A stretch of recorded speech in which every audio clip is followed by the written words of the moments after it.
हम उस दुनिया में ट्रांसफर होने की तैयारी कर रहे हैं कि हम उस दुनिया में होंगे, तो कुछ तो त्याग किया होगा। जब इस दृष्टि से सोचेंगे तो आपको आपका त्याग बहुत बड़ा त्याग नहीं लगेगा।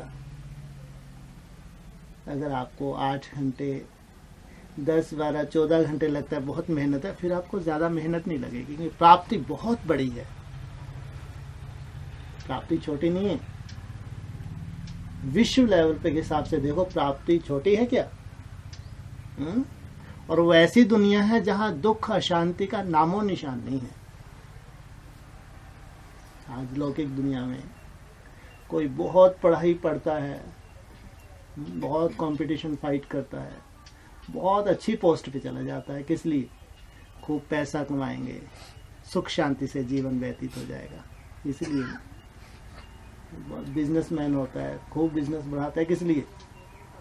खूब पैसा कमा के सुख शांति से। जबकि सबके सब दुख शांति में जाने वाले हैं, और हम भी तो वही कमाई कर रहे हैं। शिव बाबा किस लिए आया है? सुख शांति देने आया है। उनकी तो सुख शांति अल्पकाल की, लेकिन हमारी सुख शांति सदा काल की। अगर हमको थोड़ा बहुत त्याग भी करना पड़ रहा है, नींद का त्याग करना पड़ रहा है, आलस अलवेलेपन का त्याग करना पड़ रहा है, विकारों का त्याग करना पड़ रहा है, तो कोई बहुत बड़ा त्याग है क्या? प्राप्ति को आगे रखो। अभी क्या होता है, हम त्याग को आगे रखते हैं।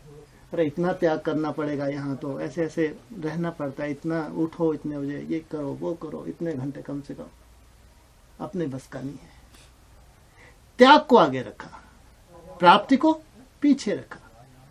प्राप्ति को पहले आगे रख के देखो, फिर लगेगा कुछ भी नहीं है। अगर ये सच्चाई है, यहां मैं ट्रांसफर होने वाला हूं, ज्यादा से ज्यादा 12 साल, तो लगेगा कुछ भी त्याग नहीं कर रहा मैं।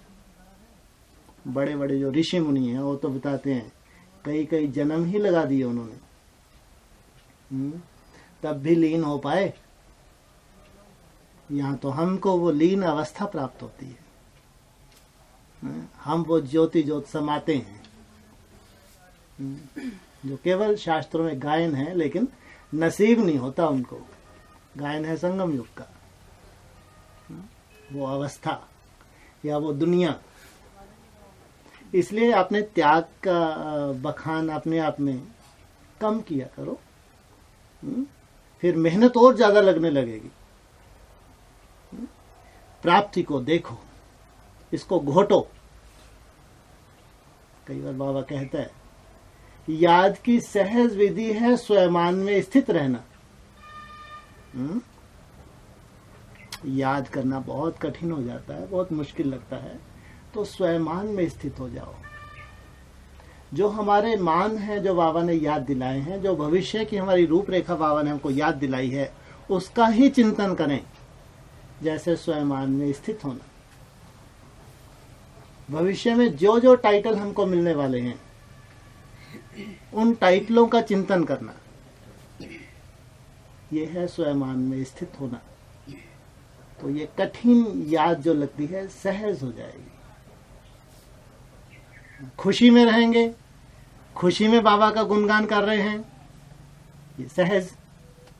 बहुत मुश्किल लग रही है, क्या मालूम कितनी लंबी यात्रा है, कब 18 आएगा, आगे उसके आगे फिर क्या है, फिर कैसी परिस्थितियां आएंगी, चल पाएंगे नहीं चल पाएंगे, ये ढेर के ढेर कमजोरी के संकल्प माना यात्रा बहुत कठिन हो जाती है।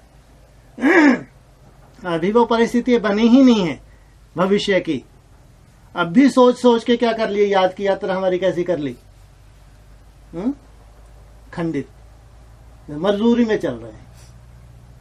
इसलिए शुभ चिंतन, श्रेष्ठ चिंतन, भविष्य के जो जो बाबा ने, अगर आपको निश्चय है कि नहीं ऐसा ऐसा ही बहुत जल्दी होने वाला है, अगर निश्चय है, तो उस शुभ चिंतन में जितना रहेंगे उतनी याद की यात्रा सहज हो जाएगी। सहज विधि है, और यह सच्चाई है। अब तो दुनिया भी देख रही है साइंटिस्ट भी देख रहे हैं कि वास्तव में बहुत जल्दी बहुत कुछ होने वाला है। इसलिए जो पहले शुरू में अव्यक्तवाणी चलती थी या मूल्य, उनमें ऐसा बोलते थे कि आगे चल के तो बच्चों को सब नज़ारे स्पष्ट देखने में आवेंगे।